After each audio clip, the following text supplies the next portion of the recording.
किया था और उन्होंने कहा था आपको कम चाहिए ना तेल, तो तेल गिरवा दिया हमने 70 के नीचे। क्या हाल हुआ बाजार का, याद है नीरज जी? आपने कहा था, ये बहुत देर रात की बात है, मेरी इनसे बात होती रहती 10-11 बजे, क्या करवा दिया, अब देखना कल सुबह क्या होगा। तो देखिए, क्रूड ऑयल का तेज रहना ग्लोबल रैली के लिए अति आवश्यक है, क्योंकि सबसे बड़ा लीडिंग इंडिकेटर ग्लोबल तेजी का और ग्लोबल जीडीपी ग्रोथ का क्रूड ऑयल है।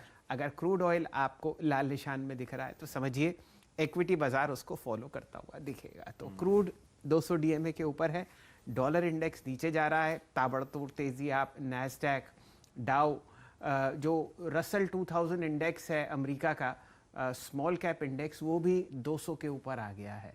तो ये बहुत ही बढ़िया बातें हैं। और हमारे बाजार निफ्टी में आपने कल 100 ईएमए टेस्ट होती हुई देखी, 200 ईएमए बैंक निफ्टी पर टेस्ट हो चुकी है।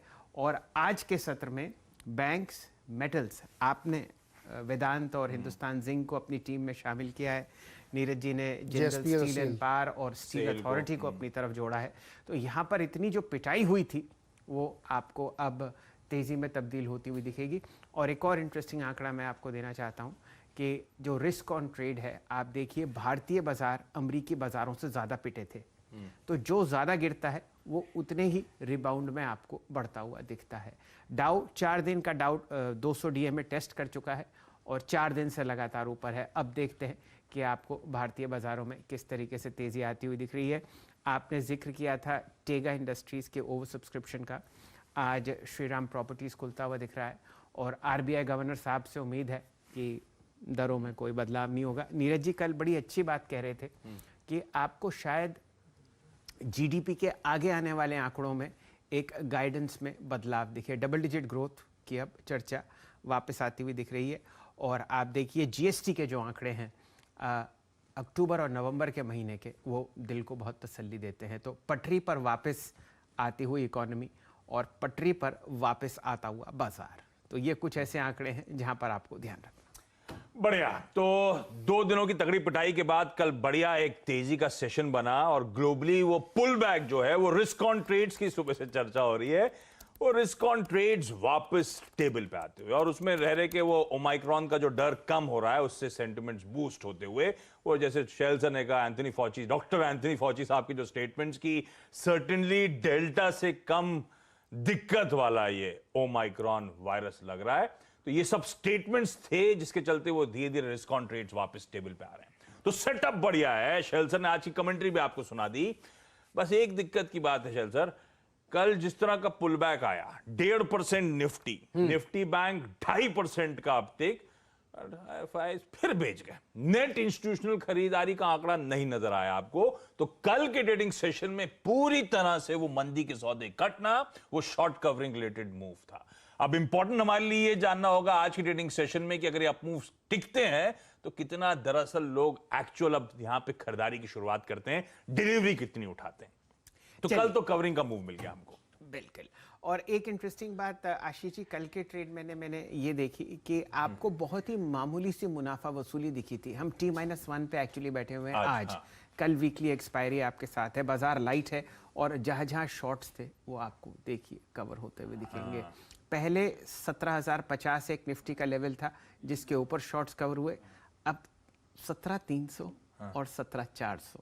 जैसे ही आप देखेंगे कि निफ्टी इनके ऊपर कूदता हुआ आपको दिखेगा, फिर आप देखिए कहाँ कहाँ आपको बेयर्स दौड़ते हुए दिखेंगे। बड़ा समझिए अक्टूबर और नवंबर बुरा बीता है। ठीक है, तो ये सब इश्यूज मैं वापस राजस्थान जाने लगा, मैंने कहा छोड़ दो, अभी मार्केट्स पे प्योरली फोकस करते हैं। ठीक है, ये तो रहा मार्केट का आज का सेटअप। अच्छा, एक्सपोर्ट्स को जोड़ूं उससे पहले एक और इंपॉर्टेंट संकेत है जिस पे बातचीत कर लेनी चाहिए, समझ लेना चाहिए दरअसल एक्सपेक्टेड क्या है। 10 बजे आज वो जो 3 दिनों की मॉनेटरी पॉलिसी कमेटी की बैठक मंडे को शुरू हुई थी, आज कल्मिनेट हो जाएगी। तो 10 बजे आरबीआई गवर्नर साहब होंगे और आपको बताएंगे आज क्रेडिट पॉलिसी में क्या निकल के आया, क्या वो पॉलिसी का अनाउंसमेंट हमारे सामने आने वाला है। तो एक काम करते हैं, क्योंकि उससे पहले का सेशन डिपेंडेंट होगा उस होप में, उस एक्सपेक्टेशन में। तो होने क्या वाला है इस पॉलिसी में, क्या छेड़छाड़ दरों में होती हुई नजर आएगी, क्या कह सकते हैं गवर्नर साहब, नीरज जी से ही जान लेते हैं। नीरज जी, कुछ होने वाला है क्या आज? देखो, रेट में तो कोई चेंज नहीं होगा, ना रिवर्स में ना रेपो में। ये तो कंसेंसस भी है और परिस्थितियां बता रही हैं और पिछली पॉलिसी में उन्होंने कहा था कि हमारे लिए प्रायोरिटी ग्रोथ है हर कीमत पे। तो इसको अगर आप हटा दें तो अब दो चीज़ों पर ध्यान रखना है, इसको बहुत गौर से आपको समझना चाहिए। इन्फ्लेशन का चैलेंज है और वो दिख रहा है, हर तरफ आपको दिखेगा इन्फ्लेशन बढ़ता हुआ दिख रहा है।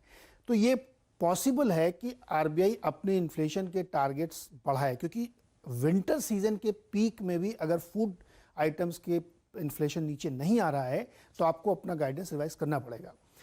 अगर गाइडेंस रिवाइज करते हैं इन्फ्लेशन का तो यहाँ पे मुझे लगता है कि उनको जीडीपी का गाइडेंस भी रिवाइज करना पड़ेगा, जो कि बहुत कम ब्रोकरेज हाउस अभी ये बात कर रहे हैं। जैसे मैं ब्रिकवर्क का जिक्र करता हूँ कि केवल एक ब्रोकर था जो सही पड़ा, रेटिंग एजेंसी, जिसने कहा था 8.5% की ग्रोथ Q2 में आएगी और एकदम वैसी ही आई। अब उनका मानना है कि ये ईयर एंडिंग 10.5% पे होगी।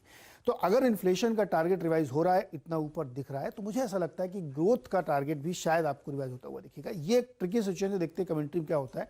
लेकिन पॉलिसी रेट में कोई चेंज नहीं है, इन्फ्लेशन पे उनकी कमेंट्री इंपॉर्टेंट होगी और उसी हिसाब से ग्रोथ को हमको लगता है देखना चाहिए। तो मुझे लगता है कि इस लिहाज से मार्केट इसको डाइजेस्ट करने की कोशिश करेगा।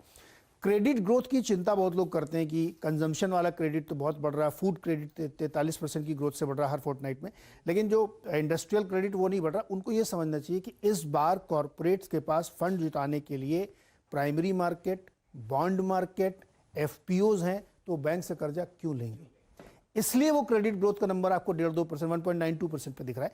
मुझे लगता है वो साइड कमेंट्री है, मेन कमेंट्री इन्फ्लेशन सुनिएगा और जीडीपी गाइडेंस में अगर कोई बदलाव होता है तो इन्फ्लेशन पर ध्यान रखनी है। और अगर बहुत ही अच्छा आपको तारे मिलते हुए दिखे तो आप देख सकते हैं कि एक जीडीपी अपग्रेड भी आता हुआ दिखेगा। और मेरे ख्याल